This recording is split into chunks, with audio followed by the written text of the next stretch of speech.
A contractor making clothes for sportswear giant Nike has been caught using forced labour in Malaysia. An undercover investigation by 7 News discovered factory workers being paid a pittance and forced to live in squalor while Nike stars earn a fortune. This is what Nike boasts to the world. My better is better than your better. But there are two sides to Nike. The public face, the hidden misery. Tonight, the evidence. It's no great secret that designer sportswear is made in remote factories by poorly paid workers. But what's going on here in Malaysia is something altogether more sinister. It's human trafficking on a massive scale. Here's how it works. Recruiters in poverty-stricken countries offer desperate men and women guaranteed work in Malaysia. But there's a catch, an upfront fee, the equivalent of a year's wages. Now they're in debt.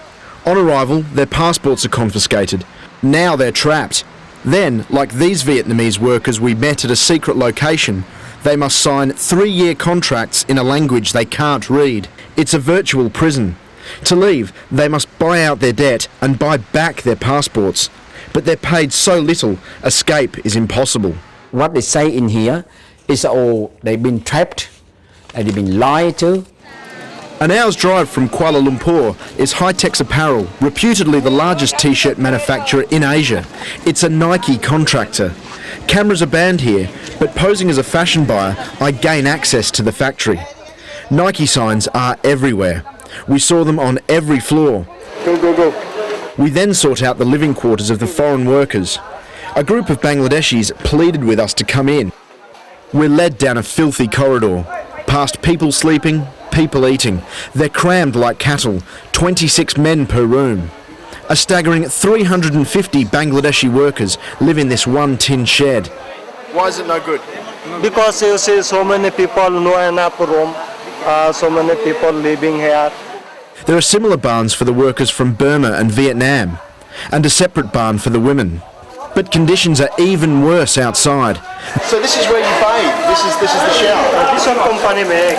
This single trough is where hundreds of men bathe. 30%, 50%, how can shower, how can wash. Next to the trough, the toilets. Next to the toilets is where they prepare their food. For these men, there is no escape. That is one of the most squalid, heartbreaking sights imaginable. There's hundreds of men all living on top of each other. There's a searing heat, an overpowering stench. It makes you feel really angry what's going on here, and also just overwhelmingly sad. They work 6 days a week for just 45 Australian dollars. That's less than the cost of a single Nike t-shirt. They have no way of escape. So that is absolutely forced labour. Nike's hypocrisy was displayed on each level of the factory floor. Nike issued a statement this morning branding the housing unsuitable and not up to Nike's standards. It states, investigations are continuing into the claims made by Channel 7. Nike pays Tiger Woods about $22 million a year to be the face of the Nike swoosh. But these men, the real faces of Nike, get less than $6 a day to live like this. Mike Duffy, 7 News. Sportswear giant Nike is moving hundreds of workers to better housing in Malaysia after 7 News revealed one of its contractors is using forced labour to make its clothing. Australian human rights activists are also taking legal action. These are the pictures that shocked human rights activists and Nike executives. Men from impoverished countries living in appalling conditions in Malaysia, working for a Nike contractor. They're trapped because their employer has taken their passports. It's going to become public knowledge and it's going to impact their brand right around the world. Nike knows that, which is why immediately following our report on 7 News last night, Nike flew an investigation team to Malaysia. And in a written statement, it declared their housing unacceptable and promised to move hundreds of workers out of overcrowded accommodation. So many people no enough room, so many people living here. But Nike executives aren't the only ones to respond.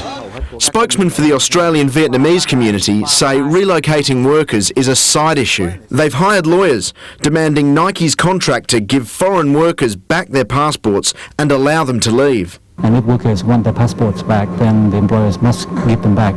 There's no excuse for keeping them. Australian unions have also joined the cause. So they use the workers like slavery. But as Nike knows, it's the opinion of customers that really counts. I think global consumers don't know their own power, and one of the things that I think is hopefully coming is a day when the global consumers realise just how powerful they are. Mike Duffy, 7 News. Hundreds of workers making clothes for a Nike contractor in Malaysia have been freed from squalid living conditions and moved to much better accommodation after 7 News uncovered the scandal. The exposure forced the sportswear giant to order a fair deal for the workers, which will cost millions. It's the house-proud grin of a young man in his new home. I happy, all men happy. No. Before we expose sportswear giant Nike and the Malaysian contractor that makes its t-shirts, he was forced to live in a cramped, filthy shed. 1,200 workers living like slaves. Now, thanks to 7 News, they're free. Our story forced Nike to act. These workers had come to Malaysia from poorer countries, many having paid a year's wages to land the job. On arrival, their passports were taken away. To escape, they had to pay back their debts and buy back their passports. On $45 a week? Impossible, until we revealed what was going on. Since our story aired, this shameful housing has been closed down. See these chains? The building is set for demolition and the workers have been moved to private apartments.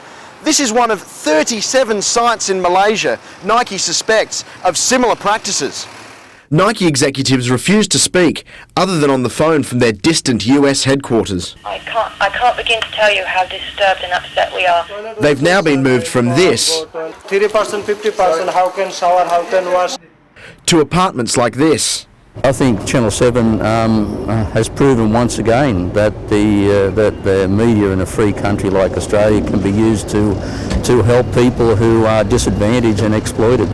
Nike and its contractor have also promised a refund of the $400 foreign worker fee, a refund of recruitment fees, unrestricted access to passports, and a free flight home for anyone who wants to leave. Living okay, good. Toilet okay, water I have. It will cost bosses millions. The impact on these workers, priceless. Mike Duffy, 7 News.